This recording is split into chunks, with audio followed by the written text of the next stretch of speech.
All right, day 68. It's supposed to be chest and shoulders, but I tweaked the right chest a little bit on the last chest day. So, not bad. Like not serious, but definitely feel it. So, I don't want to. If you pulled something, depending on the severity of it, right, that should dictate whether or not you just totally back the fuck off, or, if you just start doing some lighter stuff, right? So for me, it's not as though every pec movement is going to bother it. It's only like more so like heavy pressing. So even though it's not in a ideal condition, I still want to work it as much as I can without, re-injuring it. So for chest, I'll probably just do a variety of flies. Honestly, yeah, probably just a variety of flies. Maybe a little bit of pressing if it doesn't hurt. But worst thing you could do is hurt yourself more. That's completely counterintuitive. So I'll just get some chest activation. It won't be like a crazy stimulating lift, but better than nothing. I'd rather do, as much as I can rather than just totally nothing, right? And then for shoulders, same thing that I always do, just a ton of face pulls and or like bent over rear delt flies.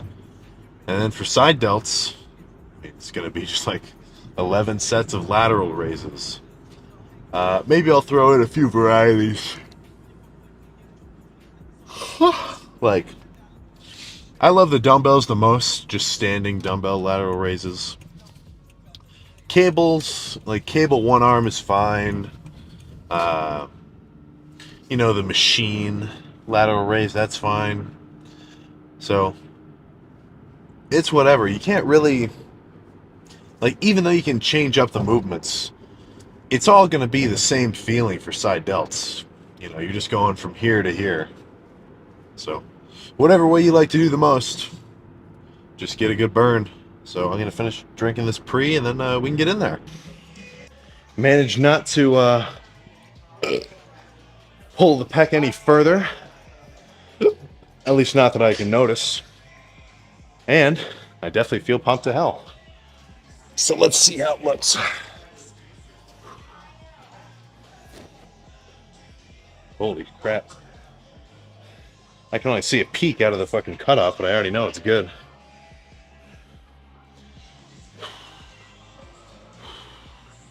Come on. All right. Whew. Oh, shit. Look at that. You don't even have to bench 405s to get a gnarly chest pump. Can you believe it?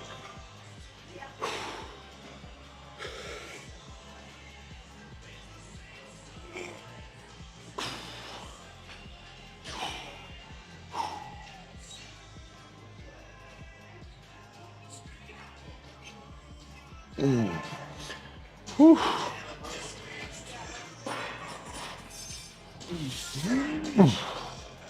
Nice. So that just kind of goes to prove my logic, right? Because I always say, or at least I usually just try to attribute the pump to the lighter squeezing sets towards the end of the workout, right? So I didn't do anything where, any of the first few sets, what am I saying? I didn't do any sets where the weight was seriously heavy. And yet, just from doing those light squeezing movements, relatively light, I still got a diabolical pump. Like, this is as good as it gets. So let's get some shoulders going.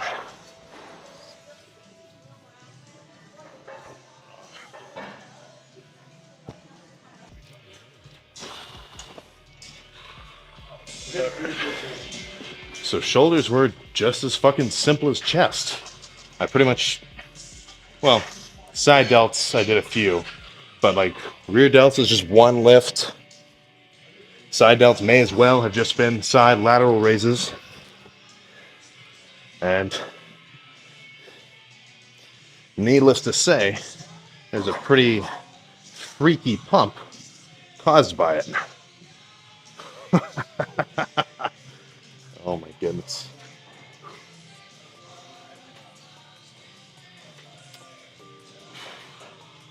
Whew.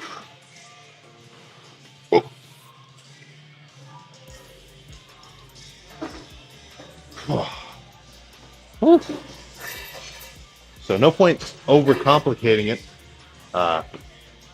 One thing, I don't do front delt work either, just because if you do a lot of incline pressing, which you should be, because I can almost guarantee your upper chest is lacking, then you're going to hit your front delts enough doing, incline bench and whatever else. So overdeveloped front delts are going to make you walk around like this. You're going to be all hunched over like a fool. So I've only been doing side and rear for years. So I'm going to finish up some calves and then we can get some car talk going.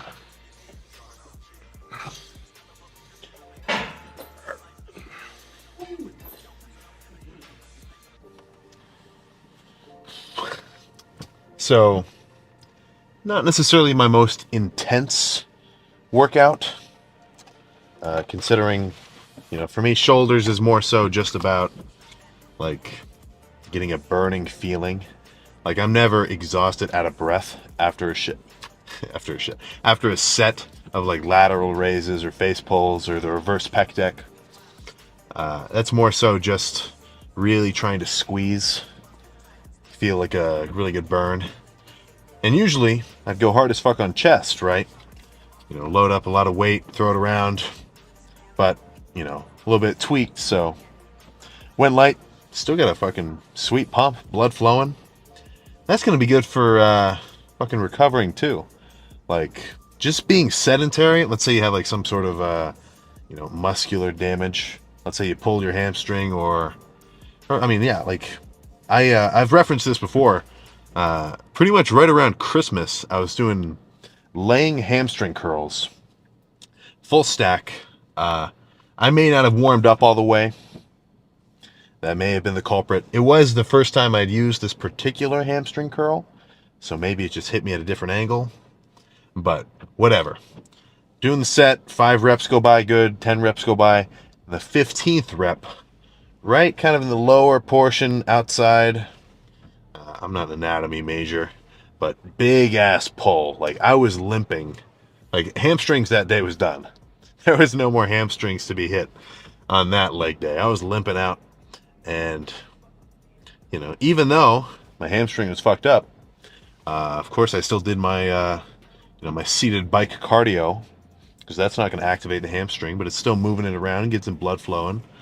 And then once it was strong enough to move a little bit of weight, I was doing a few, probably 2 weeks of like just light hamstring workouts. So literally only maybe a few pins on the stack for single leg stuff. And I swear that's going to improve your recovery. Now, like if you rip a tendon off or something, you got to get a surgery. But if it's just a minor thing, let it rest. But once it reaches a level where you can move it around and add a little bit of load, I would definitely recommend trying to be as active as possible. I was saying the same shit earlier, especially when you're injured too. Like, don't just sit back and rest. Try your best to work around it without re-injuring yourself. So I ran out of dextrose. That's why I didn't have a shake last night. But back again, 50 grams dextrose, 50 grams protein, post-workout. I'll explain after I finish it.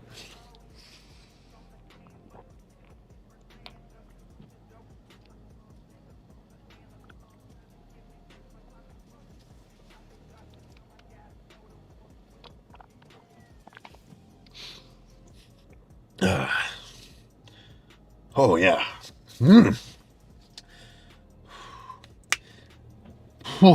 It is unsettlingly sweet. It's like my go-to phrase to describe that. Oh, God.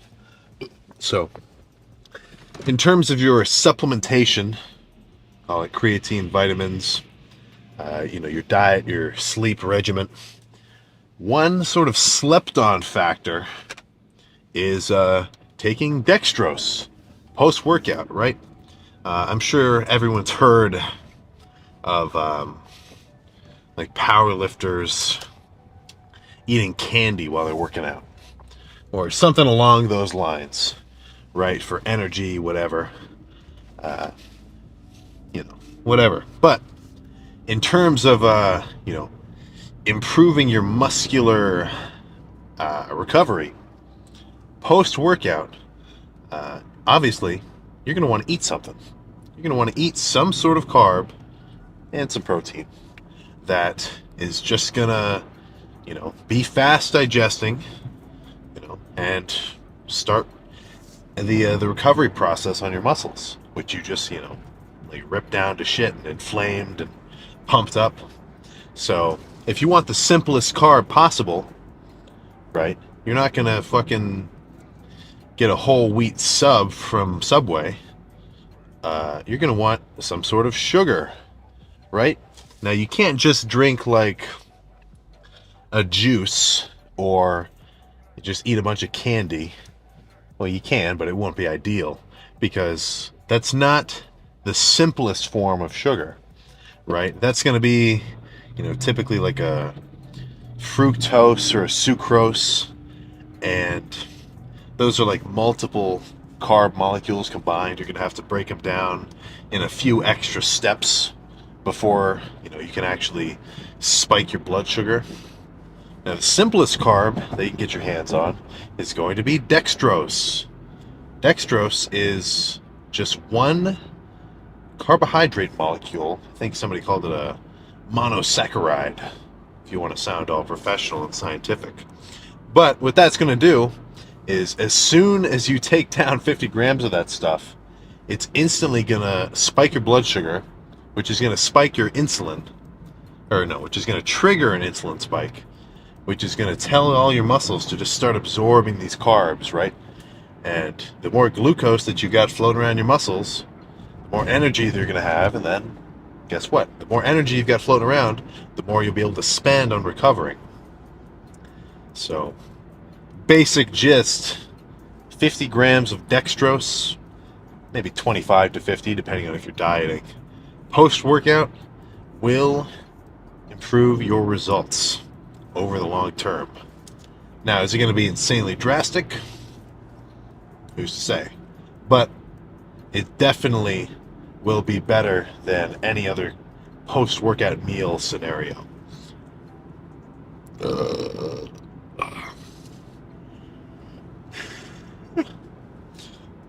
So, I hinted at this before. What's in the jug?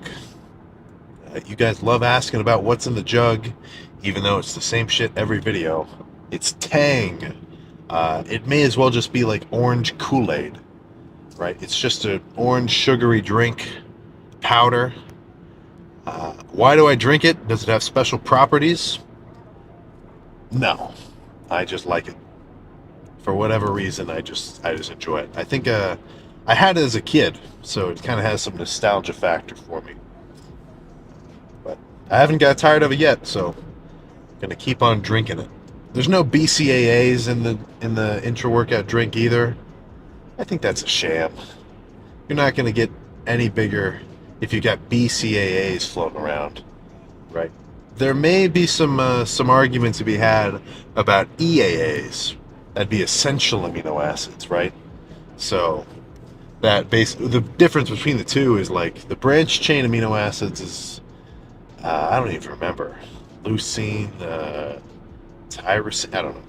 There's a fucking bunch of different amino acids which make up protein, and EAAs, if you ever look up that supplement, that's a complete protein, right? If you were to take in 5 grams of that, you're going to break down all 5 grams and utilize it properly.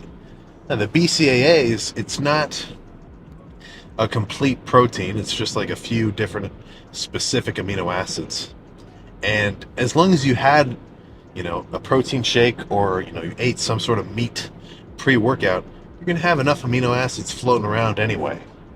So I think that the BCAAs are something to be left off of your supplement shopping list, right? Just get your creatine, your pre-workout, which consists of some sort of, or not some sort of, it should definitely have at least a few grams of citrulline, maybe citrulline malate, same kind of thing, L-arginine, and caffeine. As far as I can tell, all the other ingredients are just for show. It's like whatever. So your pre-workout, your creatine, take your multivitamin, one a day. It's going to be good for you. Make sure you've got all your deficiencies handled, and try to sleep good, and you should be all right. Whoa. So let's see what else is going on.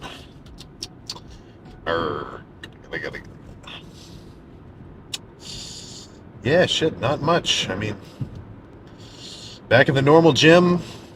I got back tomorrow. It should be a pretty damn good lift. Got cardio first in the morning. 30 minutes, man.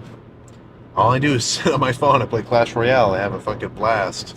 It's not that hard. I will admit it. I can see why it may be a little bit daunting, just because it does kind of become a time commitment, right? If you drive however long to the gym in the morning. So I can understand why you wouldn't want to do it, but I'm telling you, it's going to improve your results.